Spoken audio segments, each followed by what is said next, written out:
Caso real en Sonora. El niño esclavo que se parecía demasiado, 1892. Bienvenido a este espacio donde la historia guarda silencio y los registros oficiales dejan más preguntas que respuestas. Antes de comenzar, te invito a escribir en los comentarios desde qué lugar nos estás escuchando y si este relato te encuentra de día o en plena noche. Nos interesa saber hasta dónde llegan estas historias y en qué momento del tiempo vuelven a cobrar vida. En este canal exploramos casos reales, desapariciones y misterios ocurridos en distintas ciudades de México, relatos que fueron ocultados, ignorados o simplemente olvidados con los años. Si te atraen las historias oscuras, basadas en hechos reales, y quieres seguir descubriendo estos archivos silenciados, suscríbete al canal y activa la campana para no perderte ninguno de nuestros relatos. Ahora sí, acompáñanos en esta historia. Caso real en Sonora. El niño esclavo que se parecía demasiado. 1892. Capítulo 1. El rostro que no debía existir. En la hacienda San Rafael, ubicada en los valles áridos de Sonora, había un secreto que todos conocían, pero nadie se atrevía a mencionar en voz alta. El secreto tenía nombre: Joaquín, un niño de 8 años con ojos verdes brillantes, cabello castaño claro con reflejos dorados al sol y una estructura facial que era imposible de ignorar. Joaquín era idéntico a don Aurelio Mendoza, el dueño de la hacienda. No solo se parecía vagamente como algunos niños podrían parecerse a adultos no relacionados. Era una semejanza inquietante, innegable.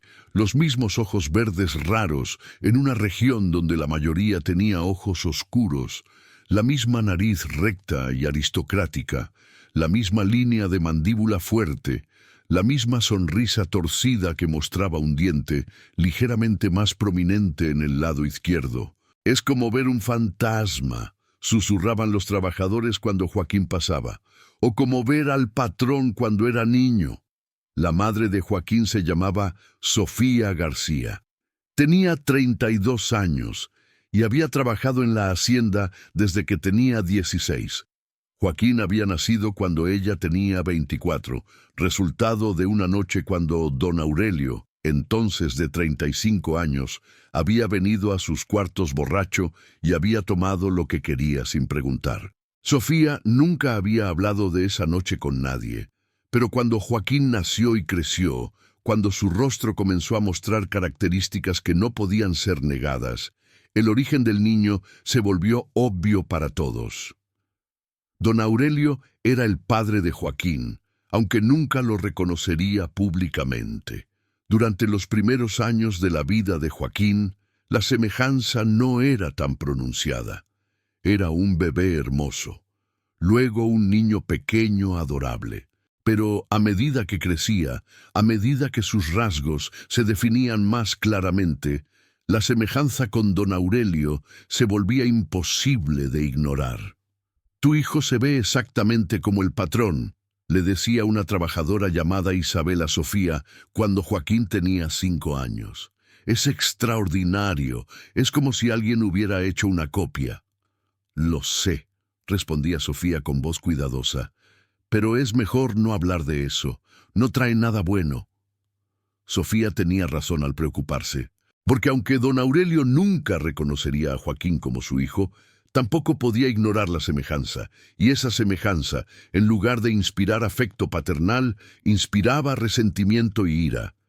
Don Aurelio tenía una esposa legítima, doña Carmen, y 3 hijos legítimos, 2 niñas y un niño.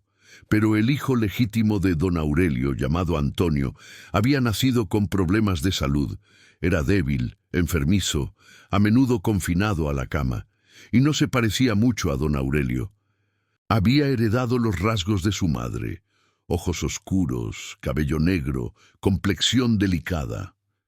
La existencia de Joaquín, saludable, fuerte y con un rostro que gritaba la paternidad de don Aurelio, era un reproche constante. Era evidencia física de la infidelidad de don Aurelio. Era un recordatorio de que el hijo ilegítimo era más robusto que el heredero legítimo. Era una humillación viviente. Doña Carmen odiaba a Joaquín con una pasión especial. No podía decir nada directamente sobre la paternidad del niño. Eso sería admitir públicamente el adulterio de su esposo. Pero podía hacer la vida del niño miserable de otras formas. Ese niño, decía doña Carmen a don Aurelio en la privacidad de su habitación, es una vergüenza. Cada vez que lo veo es como ver una burla de nuestra familia. ¿Cómo puedes permitir que continúe trabajando aquí con ese rostro? ¿Qué quieres que haga?, respondía don Aurelio con irritación. No puedo simplemente deshacerme de él, la gente hablaría. Ya hablan, replicaba doña Carmen. Toda la región habla sobre cómo tu hijo bastardo se ve exactamente como tú. Es humillante. Joaquín no entendía completamente por qué era tratado de manera diferente a los otros niños. Solo sabía que cuando cometía el más pequeño error, era castigado de forma mucho más severa que otros. Cuando otros niños podían jugar durante las pausas del trabajo, a él se le asignaban tareas adicionales. Cuando la comida era distribuida, su porción siempre era la más pequeña. «Mamá», preguntaba Joaquín cuando tenía 7 años, «¿por qué don Aurelio siempre parece tan enojado cuando me ve? ¿Hice algo malo?» «No, mi amor», respondía Sofía, abrazándolo cerca. «No hiciste nada malo. Algunas personas simplemente tienen problemas que no tienen nada que ver contigo, pero no es tu culpa». «Pero los otros niños dicen que me parezco al patrón», continuaba Joaquín con confusión.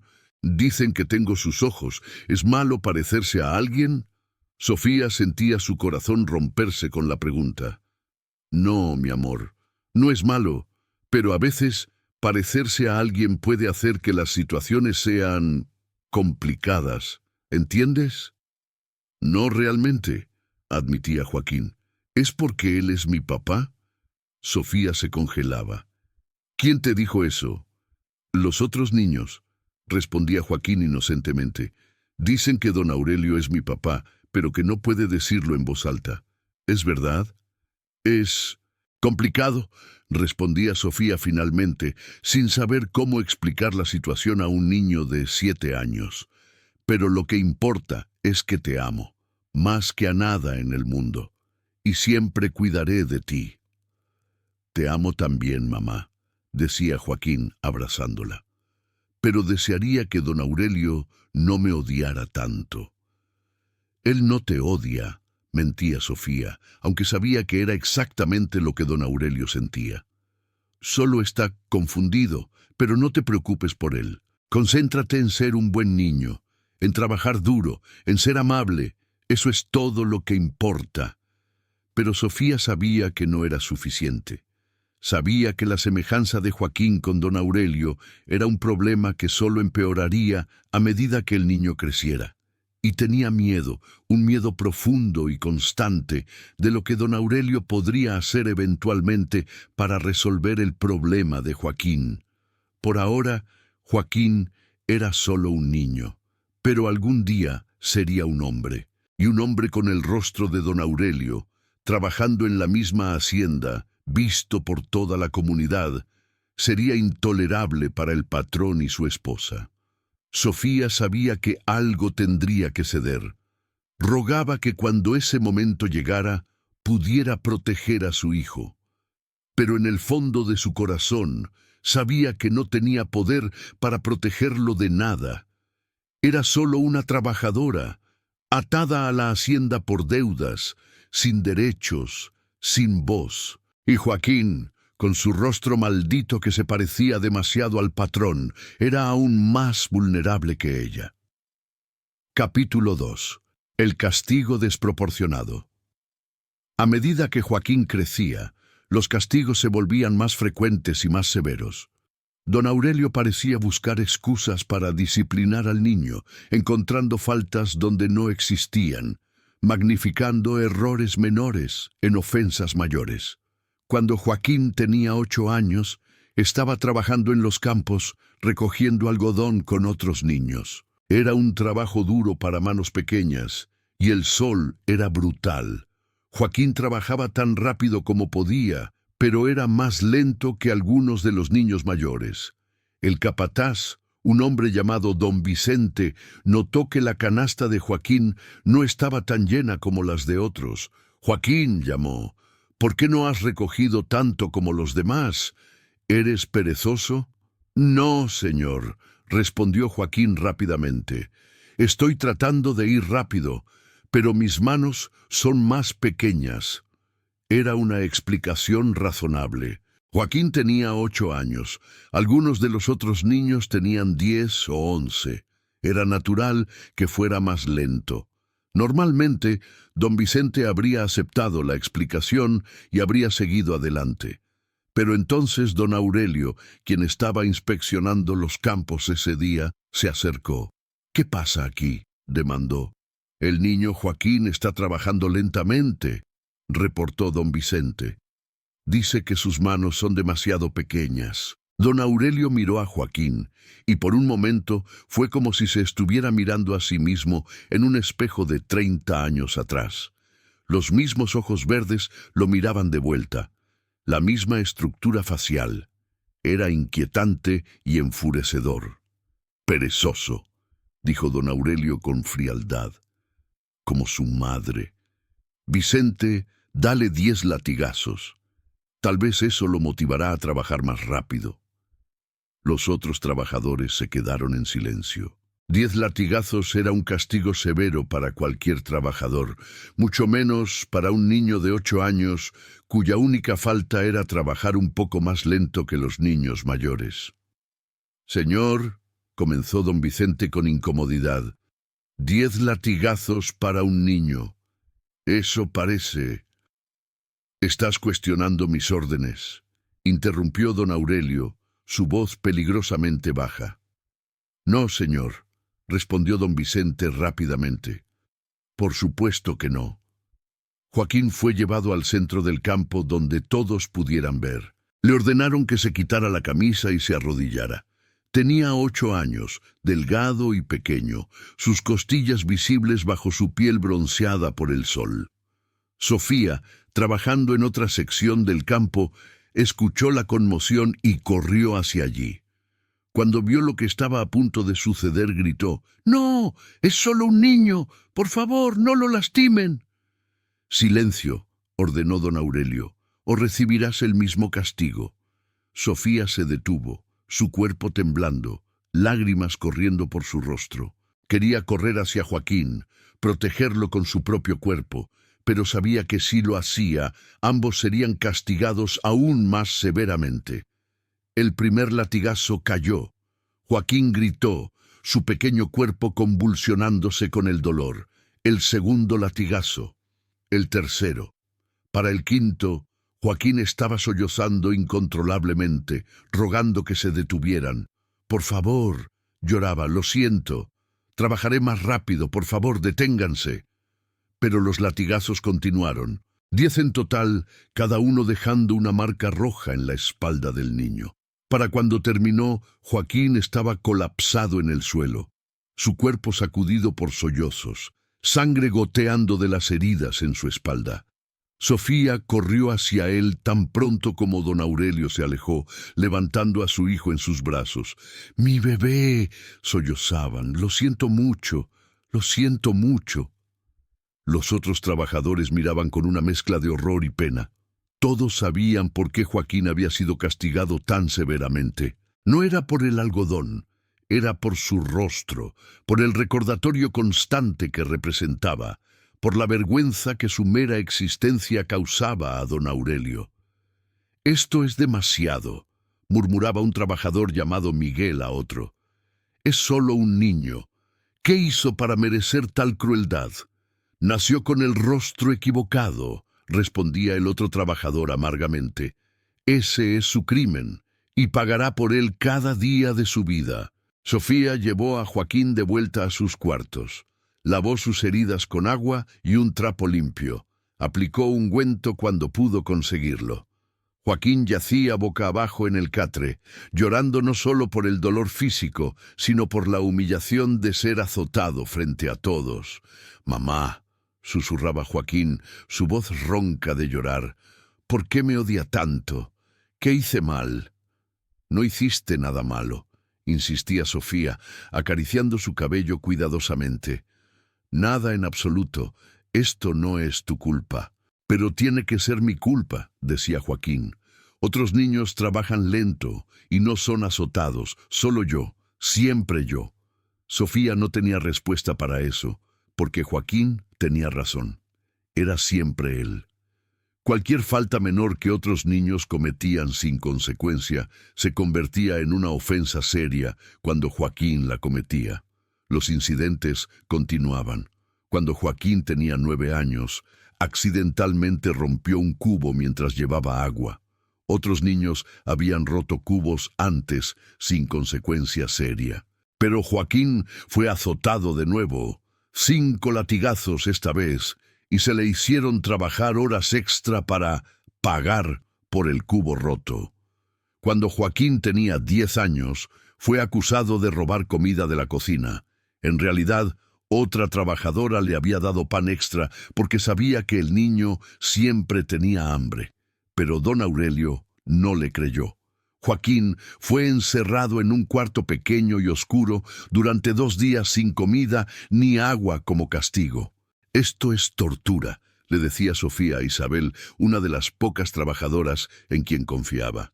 «Están torturando a un niño. ¿Cómo pueden vivir consigo mismos?» «Porque el niño les recuerda cosas que prefieren olvidar», respondía Isabel.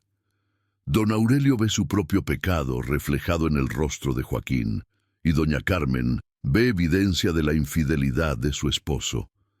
Ambos quieren que el niño desaparezca, pero no pueden simplemente deshacerse de él sin levantar aún más preguntas. Así que en su lugar lo hacen sufrir. «No es justo», sollozaba Sofía. «Es solo un niño, no pidió nacer, no pidió tener ese rostro». «La justicia no existe aquí», decía Isabel con tristeza. «Solo el poder, y Joaquín no tiene ninguno». Para cuando Joaquín cumplió 11 años, había sido castigado físicamente más de 20 veces, todas por infracciones menores que otros niños cometían sin consecuencia. Su espalda estaba cubierta de cicatrices. Su espíritu, una vez brillante y esperanzado, estaba roto. «A veces desearía no haber nacido», le decía Joaquín a su madre una noche, su voz pequeña y derrotada. «Todo sería más fácil para todos si yo no existiera». «No digas eso», rogaba Sofía, abrazándolo cerca aunque él se encogía por el dolor de sus heridas más recientes. «Eres mi vida, Joaquín. Eres la razón por la que sigo adelante. Si no estuvieras aquí, yo no querría estar aquí tampoco». «Pero el patrón me odia», decía Joaquín, «y la señora me odia, y no puedo hacer nada bien. No importa cuánto lo intente, siempre soy castigado». «Lo sé, mi amor», susurraba Sofía. «Lo sé, y no es justo. Nada de esto es justo». «¿Alguna vez mejorará?», preguntaba Joaquín. Sofía quería decir que sí, quería darle esperanza, pero no podía mentirle.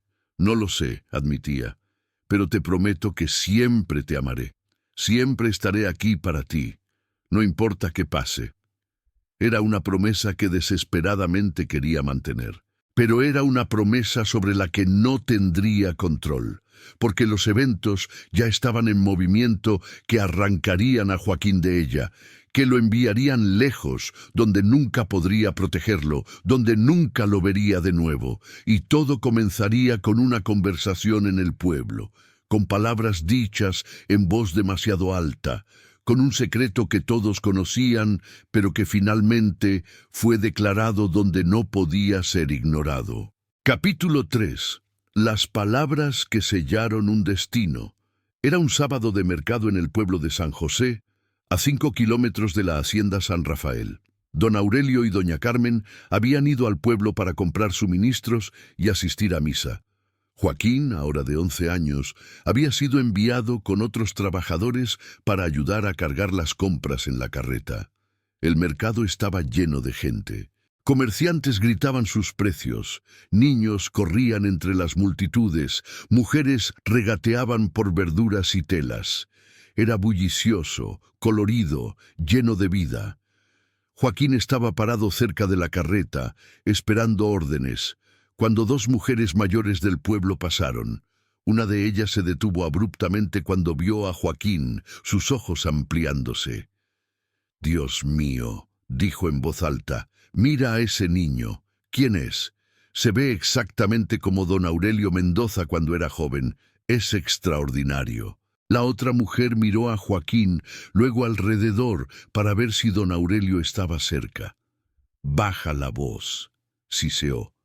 «No deberías decir tales cosas en público». «¿Por qué no?», respondió la primera mujer, claramente sin entender la delicadeza de la situación. «Solo estoy comentando sobre el parecido. Es notable. El niño podría ser su gemelo más joven. Seguramente otros han notado». «Por supuesto que otros han notado», respondió la segunda mujer con impaciencia. «Todos lo saben, pero es uno de esos secretos que se supone que no debemos mencionar. El niño es hijo de una de sus trabajadoras. Es obvio quién es el padre». «Oh», dijo la primera mujer, finalmente entendiendo. «Ya veo. Qué vergüenza para la familia. La pobre doña Carmen. Debe ser terrible para ella tener esa evidencia trabajando en su propia hacienda». «Es por eso que no hablamos de ello públicamente», siseó la segunda mujer. «Ahora ven, antes de que alguien importante escuche». Pero alguien importante había escuchado. Doña Carmen, quien había estado comprando tela en un puesto cercano, había escuchado toda la conversación. Su rostro se volvió blanco, luego rojo con humillación e ira. Caminó directamente hacia las dos mujeres. «Buenos días, señoras», dijo con voz fría. «¿Estaban disfrutando su conversación sobre mi familia?» Las dos mujeres se pusieron pálidas.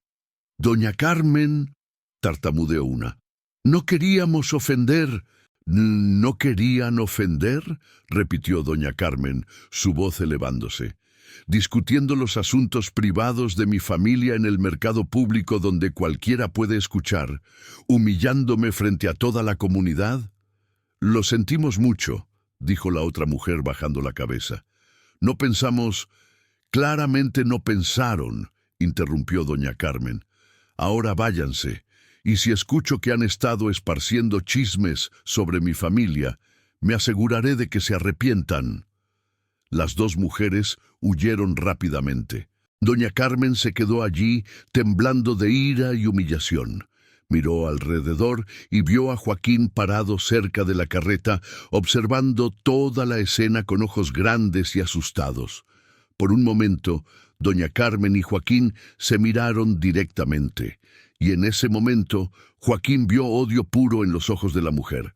No solo resentimiento o disgusto, sino odio verdadero, ardiente. Era aterrador. Doña Carmen se dio vuelta y se alejó, buscando a su esposo. Cuando lo encontró, lo agarró del brazo y lo arrastró a un área más privada. «Necesitamos hablar», siseó. «Ahora». «¿Qué pasó?», preguntó don Aurelio con irritación. «Lo que pasó», respondió doña Carmen, su voz temblando con emoción, «es que acabo de ser humillada públicamente en el mercado. Dos mujeres estaban discutiendo ese niño, comentando sobre cómo se ve exactamente como tú, especulando sobre su paternidad. En el mercado público, Aurelio, donde todos podían escuchar». Don Aurelio se puso pálido. «¿Qué dijeron exactamente?» «Dijeron que el niño se ve exactamente como tú cuando eras joven. Dijeron que es obvio quién es su padre. Dijeron que debe ser vergonzoso para mí. Y tenían razón. Es vergonzoso, es humillante y se está volviendo imposible de ignorar». «Mantén tu voz baja», advirtió don Aurelio, mirando alrededor para asegurarse de que nadie estuviera escuchando. «¿Mi voz?», dijo doña Carmen con incredulidad.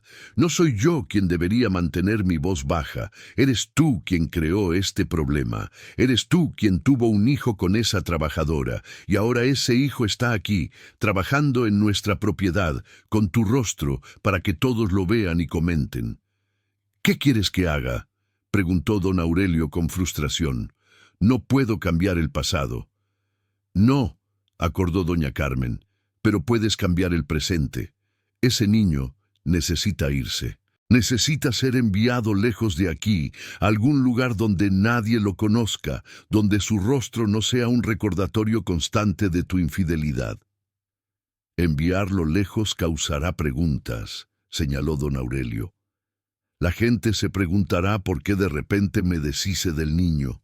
No me importa, respondió doña Carmen con firmeza. Deja que se pregunten. Al menos no estará aquí frente a mí todos los días, y con el tiempo la gente olvidará. Pero mientras esté aquí, mientras su rostro sea idéntico al tuyo, la humillación continúa. Don Aurelio consideró esto. Sabía que su esposa tenía razón. La presencia de Joaquín era un problema constante, y ahora que había sido mencionado abiertamente en el pueblo, ignorarlo era imposible. Está bien, dijo finalmente. Haré arreglos para que el niño sea enviado a otro lugar, tal vez a una mina o a otra hacienda en otra región, en algún lugar lejos donde su rostro no cause problemas. Hazlo pronto, demandó doña Carmen. No puedo soportar verlo un día más. Joaquín, esperando cerca de la carreta, no sabía de esta conversación, pero podía sentir que algo había cambiado. La forma en que doña Carmen lo había mirado había sido aterradora, y la tensión en el aire cuando la familia Mendoza regresó a la carreta era palpable. El viaje de vuelta a la hacienda fue silencioso y incómodo. Joaquín se sentó en la parte trasera de la carreta con los otros trabajadores, su estómago anudado con aprensión. Sabía que algo malo estaba a punto de suceder. Podía sentirlo. Cuando llegaron a la hacienda, don Aurelio llamó a su capataz, don Vicente. Hablaron en voz baja durante varios minutos, con don Vicente asintiendo seriamente mientras escuchaba. Luego don Vicente se acercó a Sofía, quien estaba trabajando cerca. «Sofía», dijo, su voz inusualmente gentil, «don Aurelio necesita hablar contigo sobre Joaquín. Ven al estudio esta noche después de la cena». El corazón de Sofía se hundió. «¿Qué pasa? ¿Joaquín hizo algo malo?» «Solo ven esta noche», repitió don Vicente, evitando su mirada. «Don Aurelio explicará todo». Sofía pasó el resto del día en un estado de ansiedad terrible.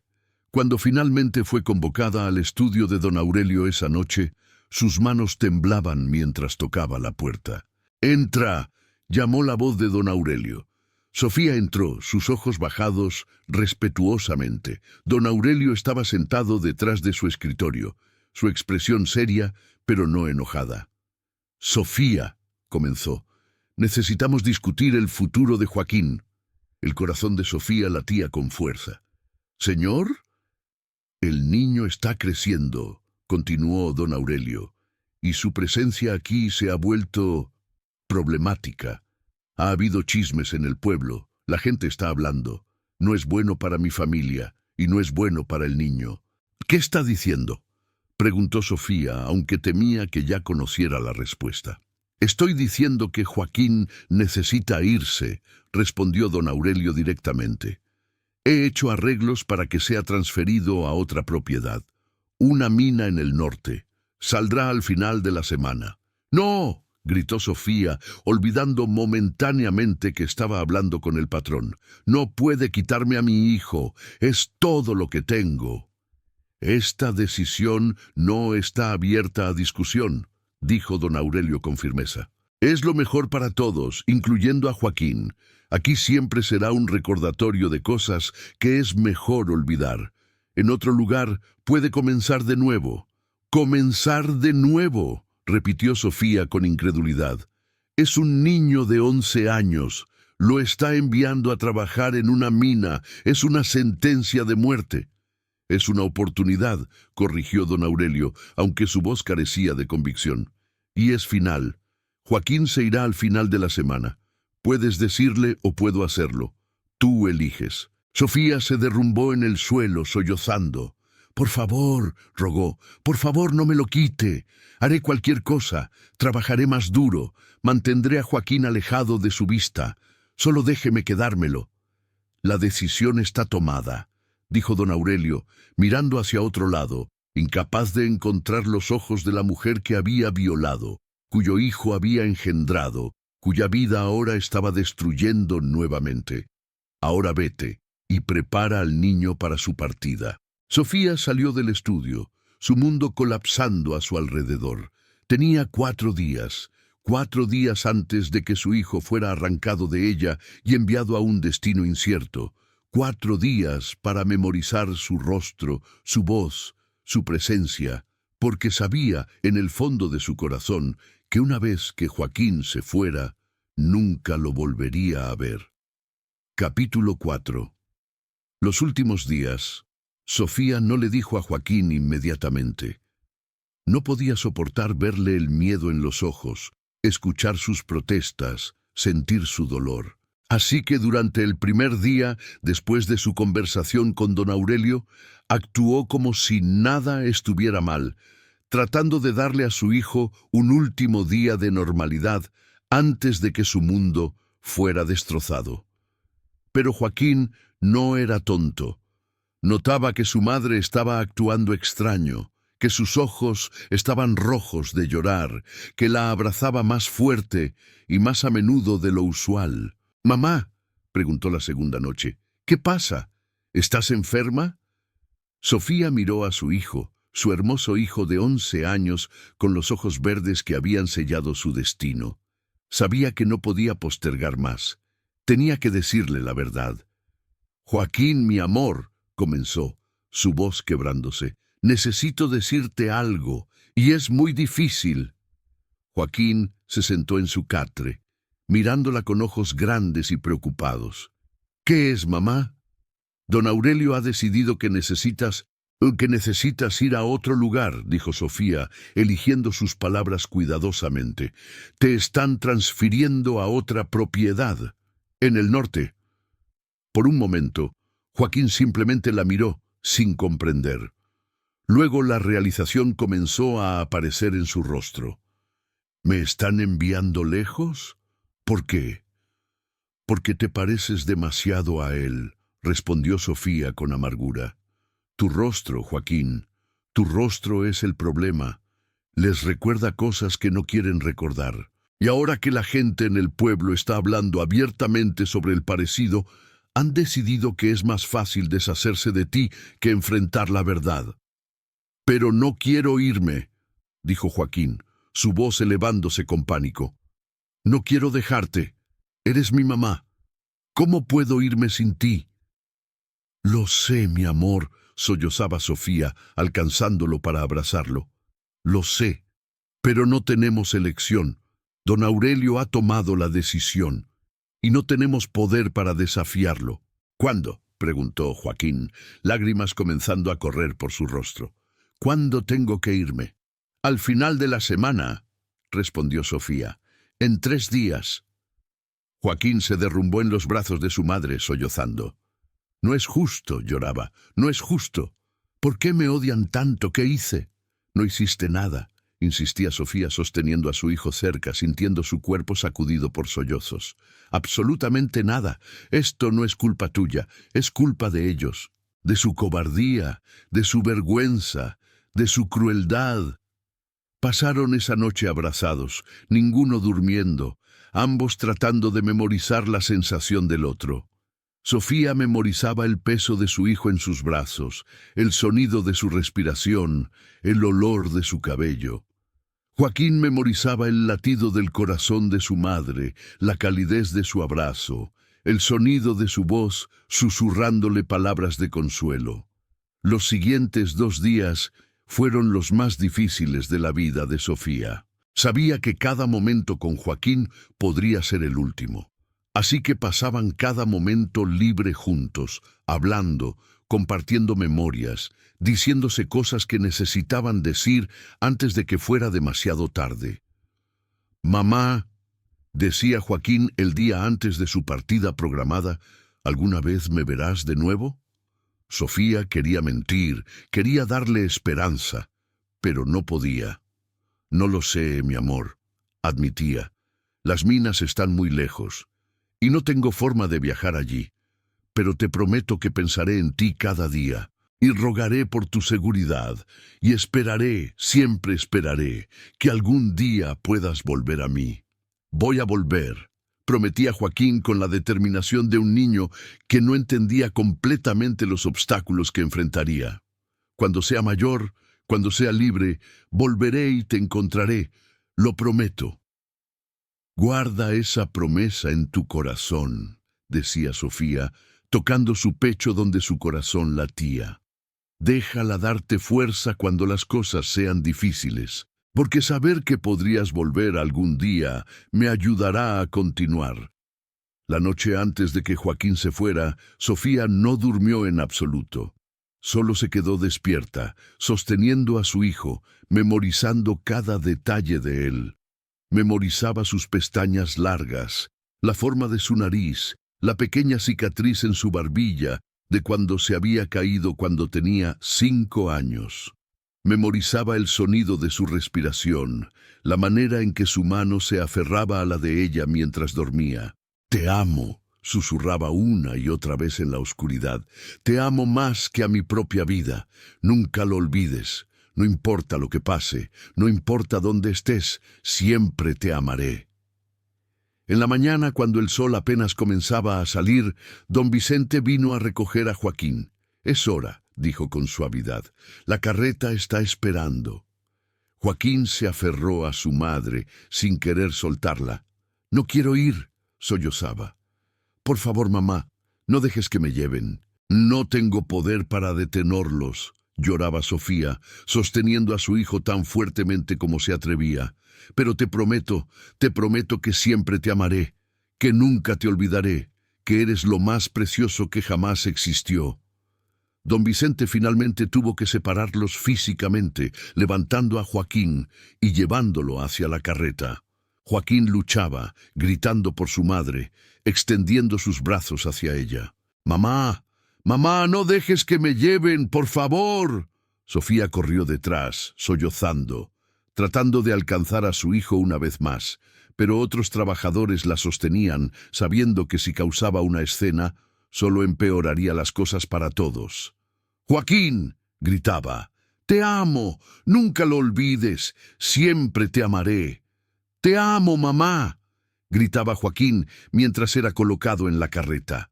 «Volveré, lo prometo, volveré». Y entonces la carreta comenzó a moverse, alejándose, llevando a Joaquín. Sofía observaba, lágrimas corriendo por su rostro, mientras su hijo desaparecía en la distancia. Lo último que vio fueron sus manos extendidas hacia ella, su boca formando las palabras «te amo», una y otra vez. Cuando la carreta desapareció de vista, Sofía se derrumbó en el suelo, su cuerpo sacudido por sollozos tan violentos que otros trabajadores temían que pudiera morir de dolor. Le habían quitado a su hijo, su hermoso, inocente hijo, cuyo único crimen era parecerse demasiado al hombre que lo había engendrado, y sabía, en el fondo de su corazón, que nunca lo volvería a ver. Joaquín estaba siendo enviado a una mina en el norte, un lugar donde los niños a menudo morían jóvenes de accidentes o enfermedades. Incluso si sobrevivía, sería casi imposible para él encontrar el camino de vuelta. Y ella, atada a la hacienda por deudas, nunca tendría los medios para buscarlo. Su hijo se había ido, y con él se había ido cualquier alegría, cualquier esperanza, cualquier razón para continuar. Pero continuaría de todos modos, porque no tenía otra opción. Continuaría trabajando, continuaría existiendo, continuaría esperando un regreso que probablemente nunca llegaría. Capítulo 5. Los años de espera. Los días después de la partida de Joaquín fueron los más oscuros de la vida de Sofía. Se movía a través de sus tareas mecánicamente, sin pensar, sin sentir. Era como si parte de ella hubiera muerto cuando Joaquín fue llevado. Durante las primeras semanas, Sofía despertaba cada mañana olvidando momentáneamente que Joaquín se había ido. Por unos segundos benditos, el mundo era normal. Luego la memoria regresaba como un puñetazo en el estómago, y el dolor la abrumaba de nuevo. Cada mañana, el mismo ciclo de olvido momentáneo seguido por el recuerdo devastador. «Sofía, tienes que comer», le urgía Isabel, la trabajadora que había sido su amiga durante años. «Te estás consumiendo». «No tengo hambre», respondía Sofía con voz hueca. «La comida no tiene sabor. Nada tiene sabor sin Joaquín». El catre donde habían dormido juntos ahora parecía demasiado grande, demasiado vacío. Sofía encontraba pequeños recordatorios de Joaquín por todas partes. Un pedazo de cuerda que había usado para jugar, una piedra lisa que había encontrado y guardado, una camisa pequeña que había dejado atrás. Cada objeto era una puñalada en su corazón, pero no podía deshacerse de ellos. Eran todo lo que le quedaba de su hijo. Por las noches, Sofía yacía despierta, mirando el espacio vacío donde Joaquín solía dormir. Podía casi sentir su presencia, casi escuchar su respiración suave. Pero cuando extendía su mano, no encontraba nada más que aire frío. «¿Dónde duermes esta noche, mi amor?», susurraba en la oscuridad. «¿Tienes una manta? ¿Tienes un lugar seguro para descansar? ¿Alguien te cuida como yo te cuidaba?». Las preguntas eran interminables, atormentadoras, y no había respuestas, solo el silencio de la noche, pesado y opresivo. Durante los primeros meses, cada vez que Sofía veía a un niño de la edad de Joaquín, su corazón saltaba. Por un momento loco pensaba, tal vez es él, tal vez regresó. Pero por supuesto, nunca era Joaquín. Era solo otro niño trabajador, con su propio rostro, su propia historia. «Sé que estás sufriendo», decía Isabel gentilmente, «pero tu hijo no querría que te destruyeras así. Querría que vivieras, que fueras fuerte, que estuvieras aquí en caso de que él regrese algún día». «No va a regresar», respondía Sofía con amargura. «Las minas matan a los niños». Lo enviaron allí para deshacerse de él, para asegurarse de que su rostro nunca más fuera un problema. Probablemente ya esté muerto. A veces, en sus momentos más oscuros, Sofía se preguntaba si debería simplemente morir también. ¿Qué sentido tenía continuar sin Joaquín? Él había sido su razón para levantarse cada mañana, su motivación para soportar el trabajo duro, su alegría en un mundo de dolor. Sin él, ¿qué era ella? Solo una trabajadora más, atada a una hacienda, sin esperanza, sin futuro. Pero algo la detenía, una pequeña voz en el fondo de su mente que decía, ¿y si regresa? ¿Y si sobrevive contra todas las probabilidades? ¿Y si vuelve y tú no estás aquí? Esa posibilidad, por remota que fuera, era suficiente para mantenerla viva. Apenas, pero suficiente. «No digas eso», insistía Isabel. «No lo sabes. Joaquín es fuerte. Es un luchador. Podría sobrevivir». Pero Sofía no podía encontrar esperanza. Había visto a demasiados niños enviados lejos, nunca escuchar de ellos de nuevo. El sistema de haciendas tragaba a las personas, las masticaba, las escupía cuando ya no eran útiles, y las minas eran aún peores. Lugares oscuros, peligrosos, donde los niños trabajaban en condiciones que los adultos apenas podían soportar. Pasaron las semanas, luego los meses. Sofía continuaba trabajando, continuaba existiendo, pero no vivía realmente. Cada noche se acostaba en el catre que alguna vez había compartido con Joaquín, sosteniendo la manta desgastada que había sido de él, inhalando su olor que gradualmente se desvanecía. ¿Dónde está mi hijo esta noche?, se preguntaba. ¿Está a salvo? ¿Está caliente? ¿Tiene suficiente comida? ¿Está solo? ¿Está asustado? ¿Me recuerda? Las preguntas la atormentaban, sin respuestas, sin forma de saber. Era una tortura particular, no saber si su hijo estaba vivo o muerto, sufriendo o soportando, recordándola u olvidándola. Don Aurelio y doña Carmen parecían aliviados de que Joaquín se hubiera ido. El problema había sido resuelto.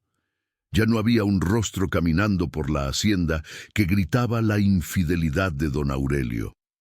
La vida podía continuar sin ese recordatorio constante. Sofía los odiaba. Odiaba a don Aurelio por violarla, por engendrar a Joaquín, y luego por rechazarlo y enviarlo lejos. Odiaba a doña Carmen por su orgullo herido, por su incapacidad de ver a Joaquín como un niño inocente en lugar de una vergüenza. Odiaba el sistema entero que le permitía a la gente rica destruir vidas sin consecuencia. Pero el odio no podía traer de vuelta a Joaquín. Nada podía. Un año pasó, luego 2, luego 5. Sofía continuaba trabajando en la hacienda, ahora con 38 años, pero pareciendo mucho mayor. El dolor había envejecido su rostro, había encorvado sus hombros, había apagado la luz en sus ojos.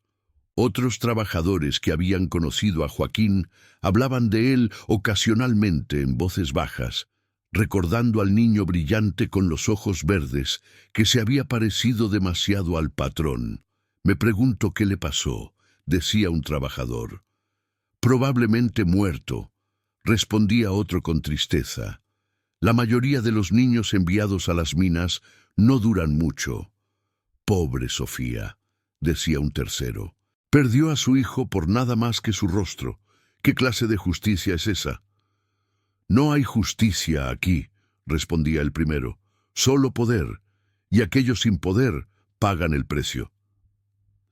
En 1898, 6 años después de que Joaquín fue enviado lejos, don Aurelio murió de un ataque al corazón. Tenía 57 años.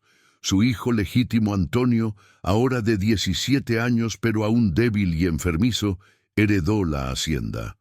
Sofía sintió nada cuando escuchó sobre la muerte de don Aurelio. Ni alivio, ni alegría, ni tristeza. Solo vacío. El hombre que había arruinado su vida, que había engendrado a su hijo y luego lo había rechazado, estaba muerto. Pero eso no traía de vuelta a Joaquín. Doña Carmen continuó viviendo en la hacienda, ahora como viuda. Si sentía algún remordimiento por lo que había hecho a Joaquín, nunca lo mostró. Para ella, el incidente estaba cerrado. El niño se había ido. El problema estaba resuelto. La vida continuaba.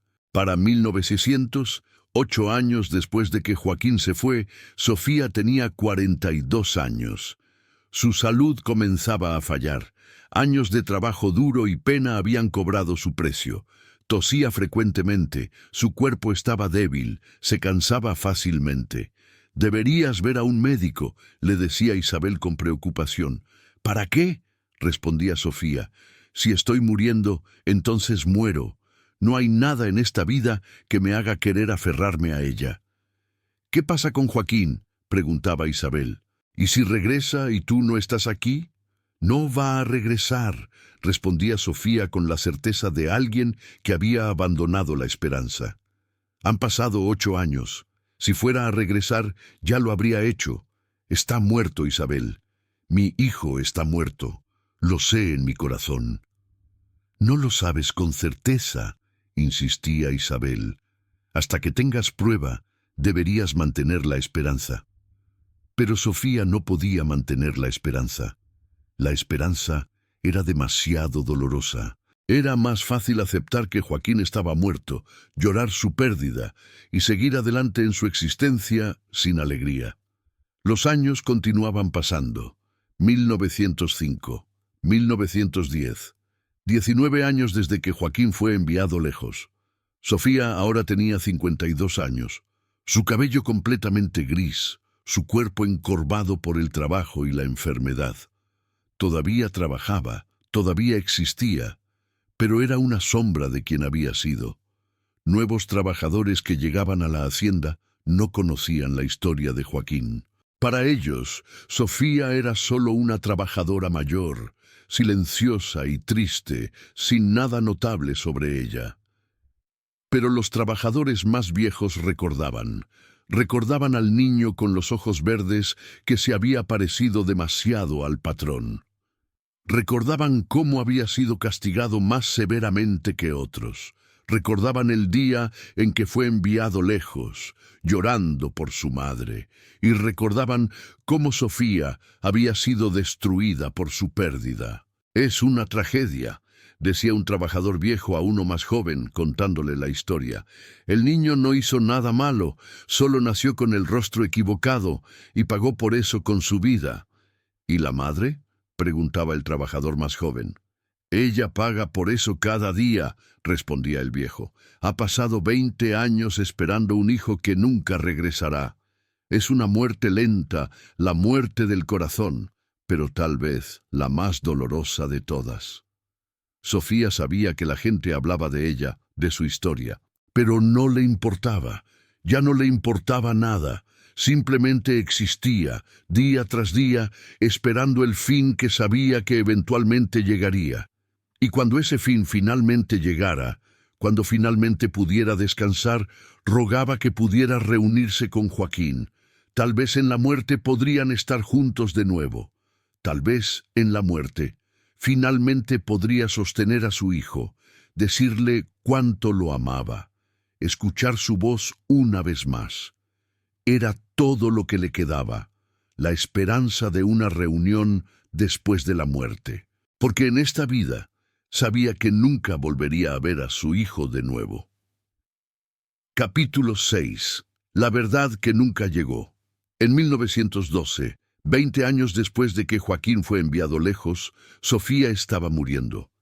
Tenía 54 años, pero su cuerpo estaba destrozado por tuberculosis y décadas de trabajo duro.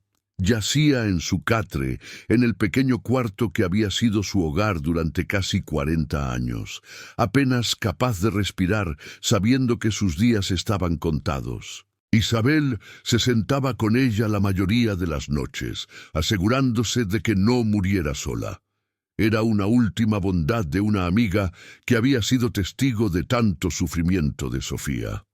«Sofía», decía Isabel suavemente una noche, sosteniendo la mano de su amiga, «¿hay algo que necesites, algo que pueda hacer por ti?» «Quiero saber», susurraba Sofía, su voz ronca y débil. «Quiero saber qué le pasó a Joaquín, si está vivo, si está muerto, si me recordó. Necesito saber antes de morir». «Lo sé», respondía Isabel con tristeza, «pero no hay forma de saber. Las minas están tan lejos y han pasado tantos años». «Entonces moriré sin saber», decía Sofía, lágrimas corriendo por su rostro demacrado. «Pasaré toda mi vida preguntándome. Es la peor tortura, peor que cualquier dolor físico». «Tal vez en la muerte encontrarás respuestas», sugería Isabel. «Tal vez cuando pases al otro lado verás a Joaquín esperándote». «Tal vez», respondía Sofía, aunque su voz carecía de convicción. «O tal vez hay nada, solo oscuridad, y nunca sabré qué le pasó a mi hijo». Lo que Sofía no sabía, lo que nunca sabría, era que Joaquín había sobrevivido. Contra todas las probabilidades, había vivido a través de su tiempo en las minas. Había soportado el trabajo brutal, las condiciones peligrosas, la crueldad de los supervisores. Había crecido de un niño de 11 años en un joven hombre, endurecido por la experiencia, marcado por el sufrimiento, pero vivo. Cuando Joaquín cumplió 18 años, después de 7 años en las minas, finalmente escapó. Una noche simplemente se fue caminando, viajando hacia el sur, intentando encontrar el camino de vuelta a Sonora, de vuelta a su madre. Pero el viaje era largo y peligroso. Joaquín no tenía dinero, no tenía mapas, no sabía exactamente dónde estaba la hacienda San Rafael. Solo sabía que estaba en algún lugar de Sonora, cerca de un pueblo llamado San José. Le tomó meses viajar, trabajando en granjas temporales para ganar suficiente dinero para continuar, preguntando a la gente si conocían la hacienda San Rafael, si conocían a una mujer llamada Sofía García. La mayoría no sabía. Sonora era vasto.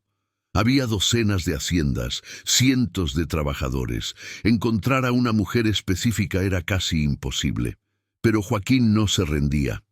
Recordaba su promesa a su madre, que volvería, que la encontraría, que estarían juntos de nuevo. Esa promesa lo había mantenido vivo durante los años en las minas, y ahora, finalmente libre, estaba decidido a mantenerla. Para 1913, después de casi un año de búsqueda, Joaquín finalmente llegó a la región correcta de Sonora. Preguntó en el pueblo de San José, describiendo la hacienda San Rafael, describiendo a su madre.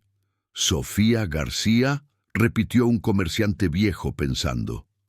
Sí, conozco ese nombre. Trabajaba en la hacienda San Rafael, pero escuché que murió el año pasado. Tuberculosis, creo. El mundo de Joaquín se detuvo. ¿Muerta?, susurró. ¿Está seguro? Bastante seguro, respondió el comerciante. Lo siento, hijo. ¿Era familia tuya? Era mi madre, respondió Joaquín, su voz quebrándose. Pasé años buscándola, y llegué demasiado tarde. Joaquín viajó a la hacienda San Rafael de todos modos, necesitando ver por sí mismo, necesitando confirmar la terrible noticia. Cuando llegó al portón de la hacienda, pidió hablar con alguien que hubiera conocido a Sofía García. Isabel salió para conocerlo, ahora una mujer de 60 años. Cuando vio a Joaquín, se quedó sin aliento. Incluso después de 20 años, incluso ahora que era un hombre adulto con una barba incipiente y manos encallecidas por el trabajo duro, todavía podía ver al niño de 11 años con los ojos verdes que se había parecido demasiado a don Aurelio. «Tú eres Joaquín», dijo, no como pregunta, sino como declaración. «Sí», respondió Joaquín. «¿Conociste a mi madre? ¿Es verdad que está muerta?» «Es verdad», confirmó Isabel, lágrimas llenando sus ojos. «Murió hace un año. Tuberculosis. Lo siento mucho». Joaquín se derrumbó en el suelo, sollozando. Había viajado tan lejos, había esperado tanto tiempo, había mantenido su promesa, y había llegado demasiado tarde. Su madre estaba muerta, y nunca tendría la oportunidad de verla de nuevo, de abrazarla, de decirle que había sobrevivido, que había regresado como había prometido. «Ella te esperó», decía Isabel suavemente, arrodillándose junto a él.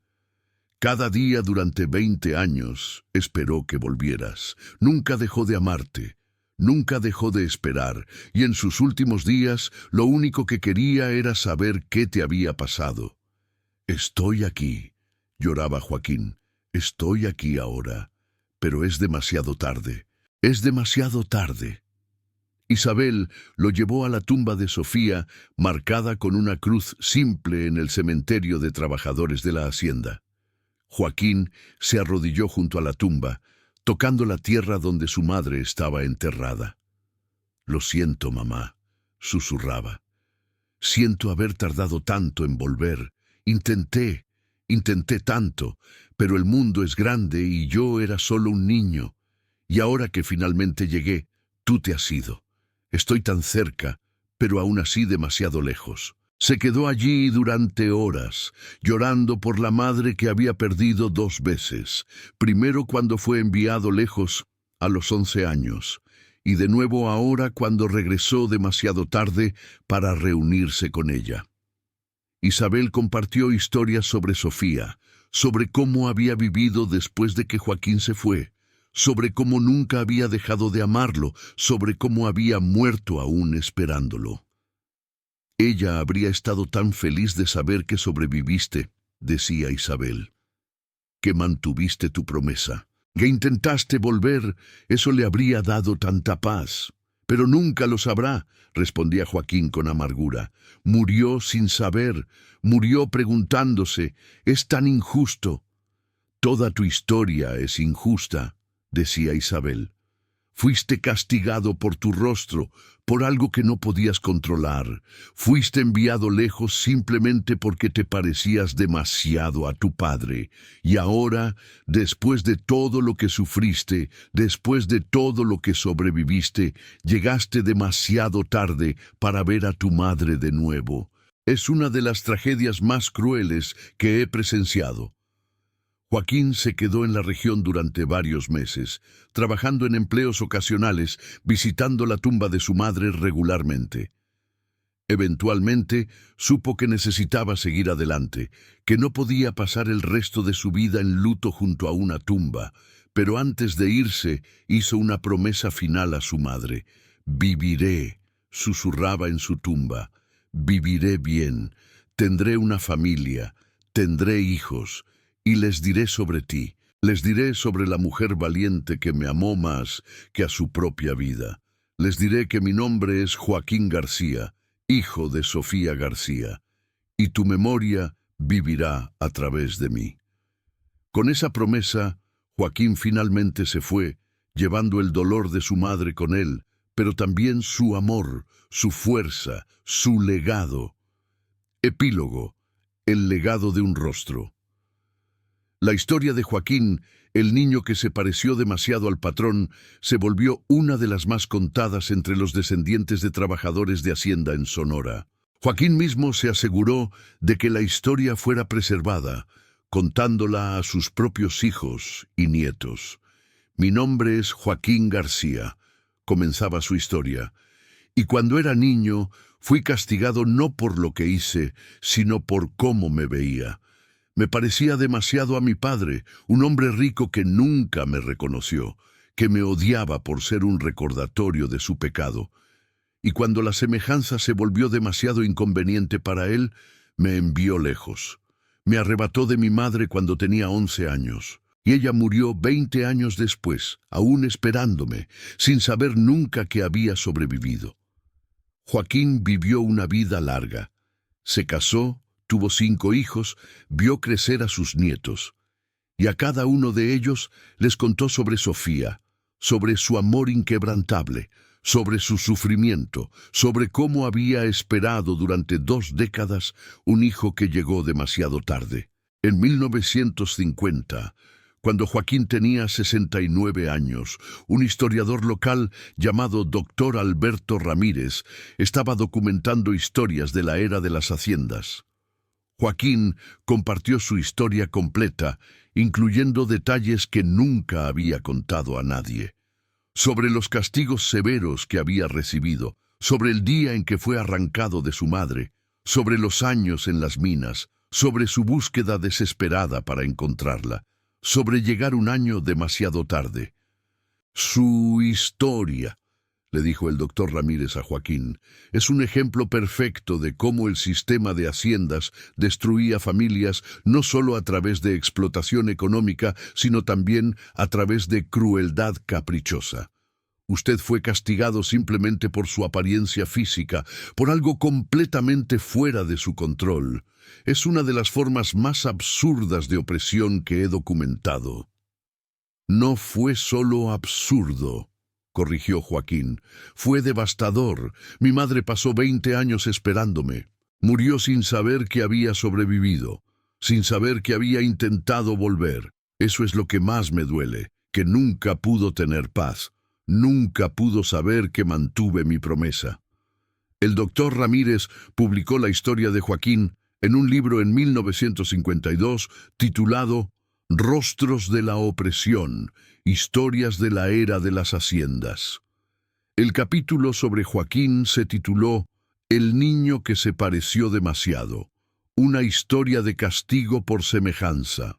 La historia de Joaquín García, escribió el doctor Ramírez, ilustra uno de los aspectos más crueles y caprichosos del sistema de haciendas. cómo los niños ilegítimos de los patrones eran a menudo castigados más severamente que otros trabajadores, no por sus acciones, sino por la vergüenza que su existencia causaba a las familias de los patrones. Joaquín fue castigado repetidamente por parecerse a su padre. Su rostro era evidencia física de infidelidad, un recordatorio constante de secretos que la familia Mendoza quería olvidar. Y cuando la semejanza se volvió demasiado inconveniente, cuando comenzó a atraer comentarios públicos, la solución fue simple: deshacerse del niño. Lo que hace que esta historia sea particularmente trágica es el destino de Sofía García, la madre de Joaquín. Ella esperó durante 20 años que su hijo regresara. Murió sin saber que había sobrevivido, sin saber que había mantenido su promesa de volver. La reunión que ambos deseaban nunca sucedió, separados por solo un año, por circunstancias que ninguno podía controlar. El libro atrajo atención considerable, y la historia de Joaquín se volvió ampliamente conocida. En 1975, el gobierno de Sonora erigió un monumento en el sitio de la antigua Hacienda San Rafael, que para entonces había sido redistribuida a los descendientes de trabajadores. El monumento muestra dos figuras, una madre y un hijo, alcanzándose el uno hacia el otro, pero separados por un espacio que no pueden cruzar. La placa en el monumento lee: en memoria de Sofía García, 1858-1912, y su hijo, Joaquín García, 1881-1955. Joaquín fue castigado severamente durante su infancia por parecerse físicamente a don Aurelio Mendoza, su padre biológico. A los 11 años fue enviado lejos para resolver la vergüenza que su rostro representaba. Sobrevivió 7 años en las minas antes de escapar. Pasó un año buscando a su madre solo para descubrir que había muerto un año antes de su regreso. Sofía esperó durante 20 años a un hijo que llegó demasiado tarde. Que su historia nos recuerde que juzgar a los niños por su apariencia es una de las formas más crueles de opresión, y que la separación forzada de familias es un crimen que causa dolor que dura generaciones. Joaquín murió en 1955 a la edad de 73 años. Fue enterrado junto a su madre en el cementerio que alguna vez había sido para trabajadores de la Hacienda San Rafael. Su lápida lleva una inscripción que él mismo había escrito: Joaquín García, hijo de Sofía García. Prometí volver. Llegué demasiado tarde, pero mantuve mi promesa.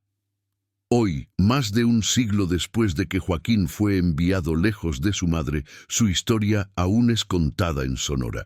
Es enseñada en escuelas como un ejemplo de las crueldades caprichosas del sistema de haciendas, de cómo los niños podían ser castigados por factores completamente fuera de su control. Y es recordada por familias que descienden de trabajadores de hacienda como un recordatorio de que la apariencia física nunca debería determinar el valor de una persona, que los niños no son responsables por las acciones de sus padres, y que el amor entre madre e hijo puede soportar incluso 20 años de separación.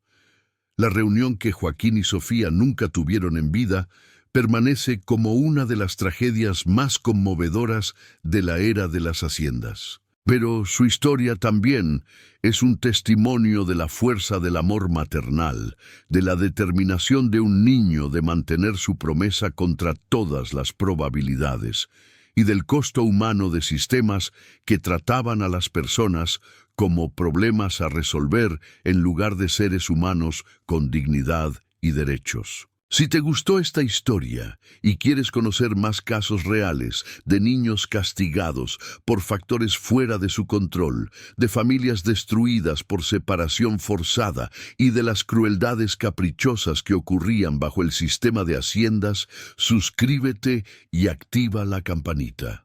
Cada semana traemos historias documentadas que revelan las realidades ocultas del pasado y nos recuerdan por qué debemos construir un mundo donde los niños sean valorados por quienes son, no por cómo se ven. La historia de Joaquín García nos enseña que castigar a los niños por su apariencia es una de las formas más absurdas y crueles de opresión, que el amor maternal puede soportar décadas de separación y que algunas reuniones llegan demasiado tarde, pero el intento de mantener una promesa sigue teniendo valor. Comparte esta historia.